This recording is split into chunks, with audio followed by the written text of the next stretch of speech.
We talked about stocks, pistol grips, handguards for the AK. Now let's go into muzzle devices. Where are you at right now, Nutnfancy, for AK variant rifles? Well, you're looking at it. I love the AK-74 muzzle brake for AKs. It's inexpensive, it doesn't blow my eardrums out, it reduces muzzle rise. I don't see a ton better for the money on the market from my own experience, subject to change. They're not the lightest in the world, 4 to 5 ounces depending on which one you get. These are the Arsenal provided AK-74 devices. Here comes the Tapco AK-74, and this one's heavier at 5.2 ounces. And that's a decent muzzle device too. I would assume that it performs the same way. Okay, and so goes like this, and it's closed off on the bottom so it won't kick up dust. I like that about the AK-74. I think it looks good. Is it an impact device like some more aggressive muzzle devices? No, it's not. But do I need that? I like it. I'm not going to lie to you. I would like it, but I don't need it. Another one I'm trying, and I have to learn about it, and hopefully it'll have minimal tuning fork issues, and that's the Tapco Razor prong flash hider. Set up for AKs, 14-1 left-hand thread. That thing is made of steel, but it only weighs 2.2 ounces. Downsides are you might get a little bit of harmonics, you know, like a twang coming out of it when you shoot it. And then it's open on the bottom. It's going to kick up dust if you are prone. Other honorable mentions by Tapco are their A2 style birdcage. That too is around 2 ounces, right? And I haven't ran that yet, but I think it'd be fine. And then a couple honorable mentions which you might want to consider are the following. I got to rip through these for time. Super Comp XL. That's a cool one. It looks kind of long. I guess that's what the XL stands for, right? GRG Comp Short. Looks cool, right? Anytime I see a comp designed like that, it's going to be loud. I've shot muzzle brakes like that, and they are unpleasant. If you're running a drill and someone's next to you, they will complain, and you may even cause hearing damage on that person. With single plugs. If they're double plugged, they should be fine. The PWS FSC 47 looks pretty good. Primary weapon systems, Ultimate Arms AK comp. I'm sorry, AK cage. That's around $40. I do not have experience on these. I'm just throwing them out as honorable mentions. UA makes a bird cage. It's only about $17, and they also make the Demon. That's funky looking, $35. What do you want out of your muzzle device on an AK, Nutn? Flash suppression or muzzle compensation? That's a really good question, actually, and I would probably side with. I would want, you know, a braking effect by my muzzle device first and foremost. At least with 7.62 with the 5.45, this gun, it shoots so soft. You know, maybe flash suppression would be primary. But I'm pretty happy. I'm just showing you where I'm at, and I'm not motivated to take these off the gun. Okay, I've got that one. Let's see if I have anything else. No, all the other ones I have also are wearing AK-74s. Okay, so that's muzzle devices. Now let's go to, I feel like this one. Sighting, improving the accuracy on the AK. Now this one is also a CQB setup. I was thinking, the other one's irons, but as you can see, I have a forward-mounted TRS-25. I still like that red dot. I reviewed it in 2009. I probably sold 10,000 for Bushnell. They are just great. They're inexpensive. They work. They're adequately durable. No, they're not an Aimpoint. Can they fail on you? Yeah, they probably can. But the amount that you will realistically use it, I wouldn't worry about it. I wouldn't worry about it. Do they go dim enough for me in super dark conditions? No. I kind of wish they would go dimmer. Do they go bright enough in daytime? Yeah, the current versions do. They did correct that. The early ones didn't, but it seems like it's good now. Notice on all of my optics, whenever it has a switch, I will put red fluorescent or orange fluorescent paint on it. It's actually fingernail polish. It's my own fingernail polish, in case you're wondering. To remind me that it's off. So you finish a drill, and you go walking away, and you look, oh crap, my optic's on. Now Aimpoints will run forever, right? The micros, not these. They will burn out. And getting back to battery storage, that's why I like the MOE. I can put a couple 2032 batteries in here. And this one I can't. Another downside to the regular AK grip. And for this philosophy of use, I like the storage compartment. What a red dot does for you, duh, you know this, it just allows faster acquisition, especially in low light. There's nothing wrong with a good iron setup. Let's see, on this one I have a thinner front sight post. Check that out. On the AK, I really like those. I don't put those on all the AKs, and incidentally, they're very hard to find now. About the only one place I found them was Midway USA.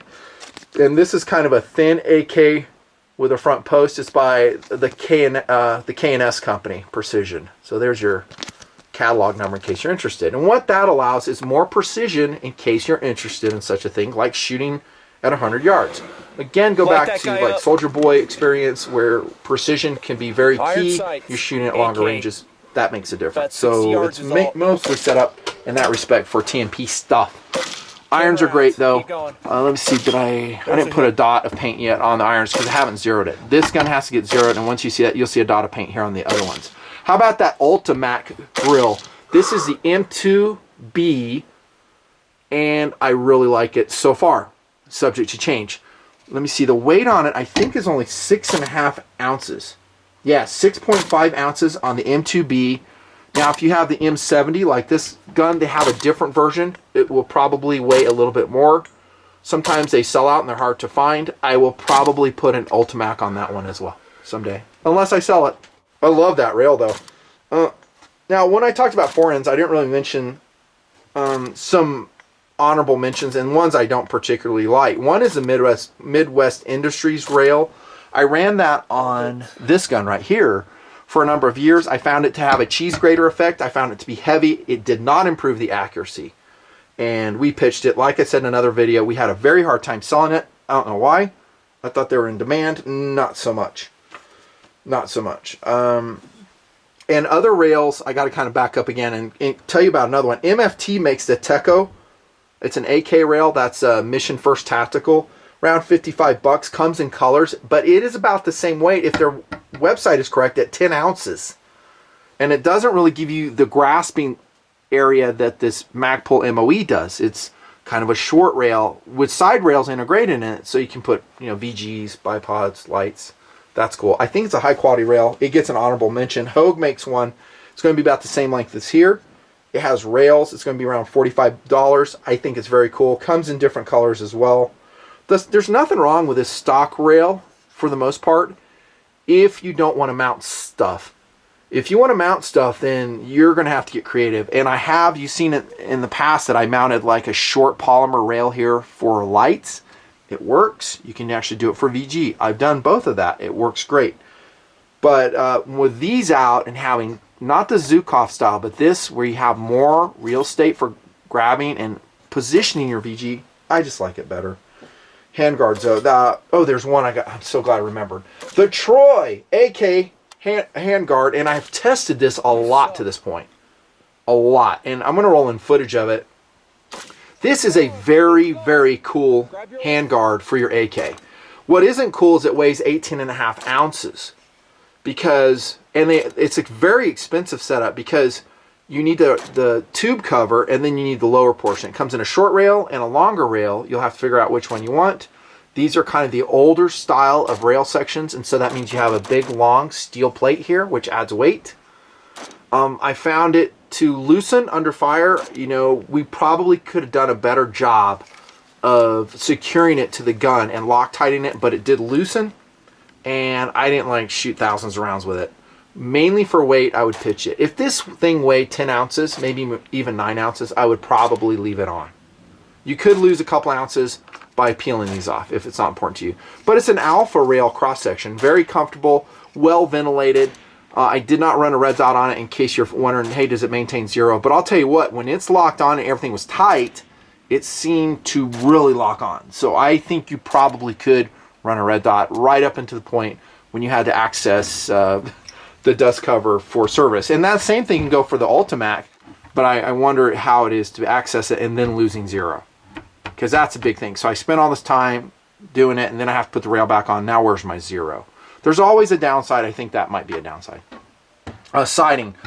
Stock sights can work. Not saying they can't. If you want to increase that sight radius, and I've tested these and recommended them for years, the Tech sights are pretty excellent. This is techsights.com. It is a wonderful increased sighting radius system for your AK variant rifle, and now they have one with a side charging handle if you like that. So it'll interface with your charging system in your AK, and then you can come off to the alternate side, actually this side right here, if that's what you want. I don't feel the need at all to have that. Maybe some guys do. This will add about 9 ounces, although you lose your stock top cover, and so you don't gain that much weight with this non-handle equipped version of the Tech sights. And I think the model number is AK200. They're not super inexpensive, but man, they are super accurate. So if you love shooting iron sights, you don't want to add the complexity, the cost, the weight of an optic system, whether it's a scope, a side rail, whatever, get this. The takedown's a little bit different. You actually have to depress these 2 pins and come aft with the dust cover and then lift up, and then you'll figure it out from there. And it kind of comes with its own spring guide rod there. So the Tech sights, love it. Optics. You'll notice right here, time to put this one back here and this one right here. I have a different side rail. I know a lot of you guys have this. I was probably slow to the party on this one. I'm gonna put this mag in here because it looks cool when it's in there. This is a Bulgarian Circle 10. One of my all-time favorite mags still. Not my absolute favorite, just one of them. This is a great rail. The RS Regulate. I still have the boxes from them, and they're always upgrading and changing the rail systems. Here are the boxes right here. So I got these particular ones at Brownells. So basically you're going to get a bottom portion and you're going to get a top portion. You can get a forward bias, lower rail, like this one's actually a rear bias one, as you can see, or a forward, so it comes back up here. Maybe you want to run your optic further forward, or as you'll see in another gun, in fact I'll show it to you right now, you can get a full length rail. See ya, SGL 31. Thanks for playing. It's a cool Zukov stock, dude. I love that. Here comes another coated rifle. Oh my gosh, Nutnfancy. Hide the guns, he'll coat everything. Maybe. I love that color though, dude. It's hey man, I want a different color than FDE. I love it. You know, I'm not a trendy guy, like I said. That's a full length rail on the RS Regulate. This is my favorite rail system. Not even close. It surprisingly, however, is not as light as you might think. Very cool. Here's what I run on that camouflaged SGL 31. I've shown it in the drills forever. It's a KV04, so it's from KVAR. And so this system, I'm talking the full length, and this one weigh exactly the same, dudes. Exactly the same. The KVAR side rail is 7.6 ounces, and the RS Regulate is actually a little bit heavier, 8 ounces. What this doesn't do that one does is, one, it's higher quality. I remember when I first got this, it wasn't even like Loctited. I told KVAR and Arsenal, I was like, what are you doing? You're giving these guys a rail, it's only got 2 screws in it, and you didn't even Loctite it? That's weenie. I fixed it, and it never came loose after I Loctite it, and they go on nicely, they lock nicely, but they're higher above the receiver. Look how close these RS Regulates are here. That's cool. Look at that. I mean, it is low, low, low, low. You might be able to get your dust cover off without removing the side rail. And again, we need the side rail for this system. This is a rear bias RS Regulate. Just really, really cool. Yeah, I sanded this, coated it as well. This is also wearing actually I already talked to you about that one, the TRS 25. Really cool system. Now, there's other rail systems out there. There's dust covers, like I think Texas Weapon System has a articulated dust cover with a rail system in there. I'm just really skeptical of that. Anything that's dust cover related has to be done right. Like the Tech sights really locks it down. I have heard guys complain to me about, and I hope I'm getting the brand right, the Texas Weapon Systems articulated or hinge dust cover rail system. It's very low mounting, but guys saying they were losing 0. I don't know though. I haven't shot it myself. Here's a full length rail. These are wearing, by the way, Tactical Solutions 1-inch rings. And that scope, dudes, I want to share with you right now is a Weaver 22 scope. Why would you use a Weaver 22 scope, dude? Well, here's why. I didn't want to remove my rear sight because I want a rear sight capability. Now, an AK is a very cool system. However, it's not as modular and easy to work on as an AR. It just isn't. I said that in my AK versus AR series years ago. I don't change that at all. For instance, in order to get this low cheek weld, we're having to go to some very expensive lengths. This RS Regulate sight is very expensive. Very well made, 6061 T6 aluminum, very configurable, low cheek weld. It's expensive. Okay, and it's a lot more expensive than that Arsenal KVO4 mount or others like it that I've shown you. So there, that's a downside. So with this low mounting though, look at the interference I have on my rear sight. So I can't really put an illuminated sight on there unless I go with a straight tube Leopold or something like that. But those are running about $800 to $1,000. I don't have the money to spend, didn't want to spend it. I had this in inventory, boom. I was like, I bet you that Weaver 2x7 will fit, and I bet you it works great. And it did. This is the one I ran in the desert. Worked well. I absolutely love it. Well, let me say, I wish it was illuminated. I wish it had a little bit more magnification because the philosophy on this gun is what? That's right, mid-range. Mid-range hits, which I would classify probably, you know, whatever, 0 to 300 meters. That's me. And could I range out to 400? Yeah, probably. We'll probably show that. And then I had those rings already and they worked out great. Coated them, as you can see. They are quick release. And let me show you this too, by the way. When you zero your scope and use this, and I'm going to put a link in the bottom. Doodle, turn me on to this. This is the Arasaka scope leveler. Oh my gosh, does it rock. So you'll put this flat portion on the pick rail right here under the flat portion of the, I only got one hand here. You'll put it under there, the flat portion of the scope with this wedge and just kind of push it. And what it does is levels the scope while you tighten the rings. Worked great. Worked great. Night capable? Yeah, it is. Not illuminated reticle though. I kind of wished it was. But I cleared that front sight and I still have that low cheek weld. In case you're wondering, this scope is very inexpensive. It's only about $170. It would actually be one of my top recommended scopes if you're running the RS Regulate mount. It is catalog number on Weaver, if I'm not mistaken, 849431. Yeah. Sighting systems. I think I covered most of the stuff. That's kind of where I'm at. There's some other ones that I haven't talked about. We'll leave it at that. Muzzle devices I talked about. How about accuracy upgrades? I talked about triggers, but let me show you the accuracy results I got out of this gun. How accurate is a stamped receiver AK? I say with accurate enough. Here we go. This is, let's see, I think it's this gun right here. Yeah, so it's a 2x7 Weaver rimfire that's just recently, it was really windy that day. Silver Bear shot into that. This is Red Army Elite Brass. Silver Bear here. I was kind of disappointed with Silver Bear just on that day. Red Army Brass shot very consistent. I shouldn't say very, but more consistently than any of the Wolf stuff did. But that's pretty good AK accuracy. I mean, this is off a bench. It's at 100 yards. It's windy. You might be interested to know that the Red Army Brass, and this is very typical of a consistent load, is chronoing much less velocity. My average was 2186. I had a standard dev of 12, which is really good. For AK ammo, really good. That's Red Army Brass ammunition. This stuff right here, I have a mini box right here. Really good stuff, but it's not super hot. The Wolf was actually chronoing at average 2369. Extreme spread of 139 with an SD standard dev of 47. Yeah, well, that explains this, doesn't it? I mean, if you don't have a consistent load, it's just kind of all over the place. You know what I'm saying? So, last but not least, appearance. So we talked about ergonomics, sighting. I probably forgot some stuff I wanted to talk about. Kind of like that. There's that red paint. Do that to your rear sight, by the way, because if this gets bumped and moved, you may forget where you had it. It should be right here, but if you put that little fluorescent, actually nail polish, you'll remember. And then I always zero my irons. I always zero the optic, and then I make a note to myself on the side here, just like that. 50 yards is CQB, right? So I did 50 yards, 122 grain Wolf FMJ, because that's what I have more of.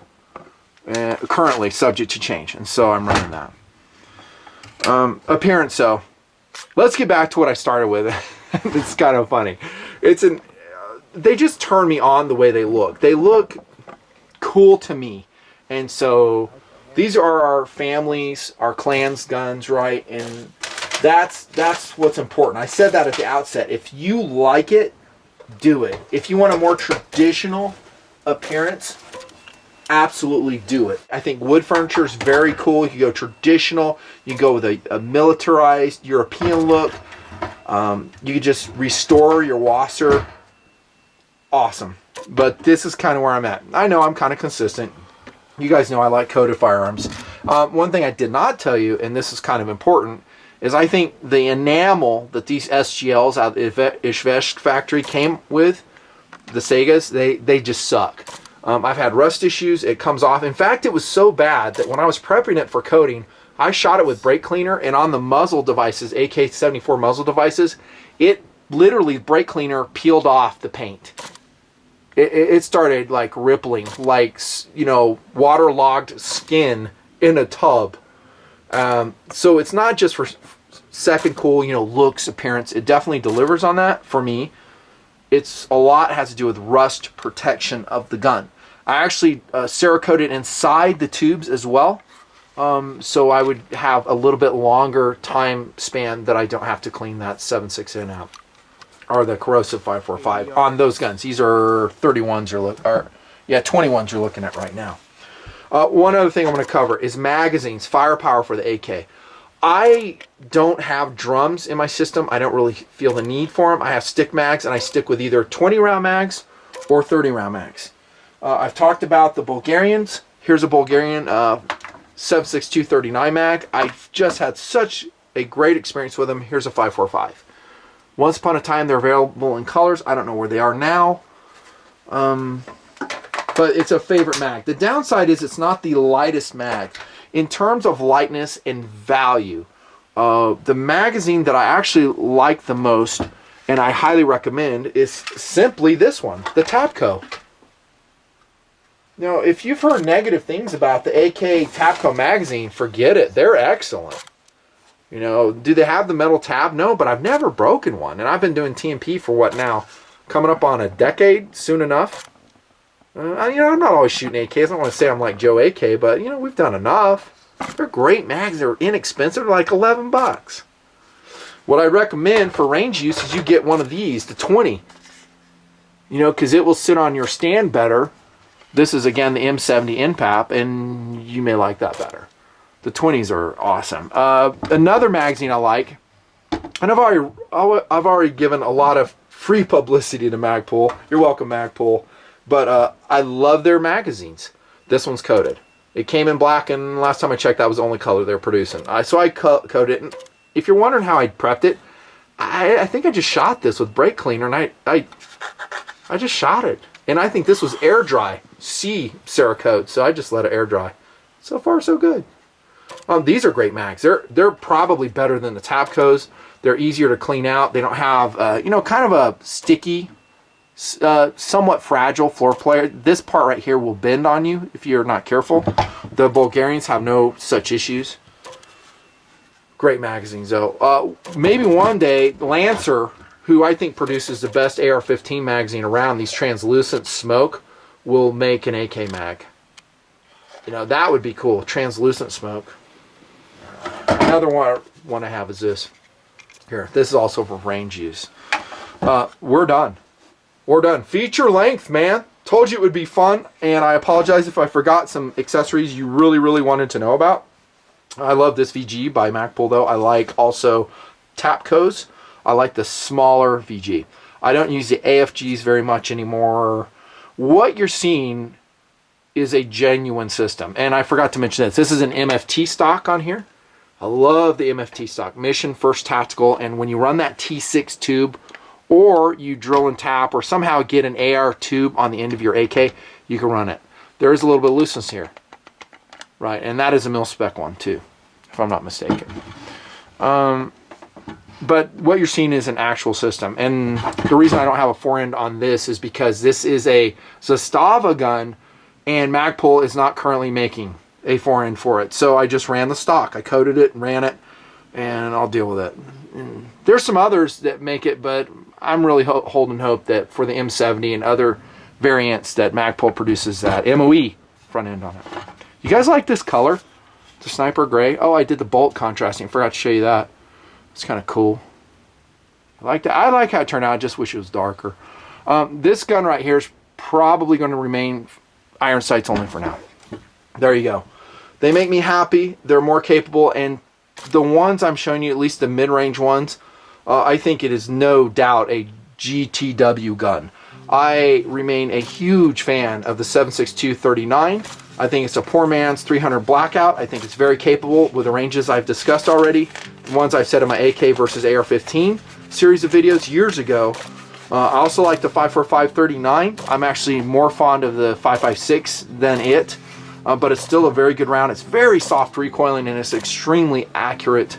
But man, if you modify these systems to where they turn you on and they have more capability for quick sighting, night sighting, better ergonomics for you, how they interface with you, you'll take your AK rifle to the next level and you will derive much enjoyment out of it.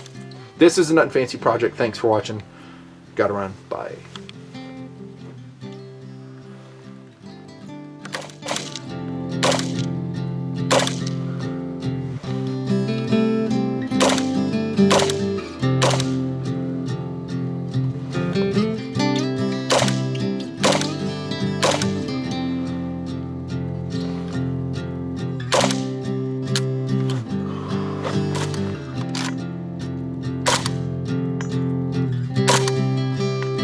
All hits. 200 yards.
Freaking wicked.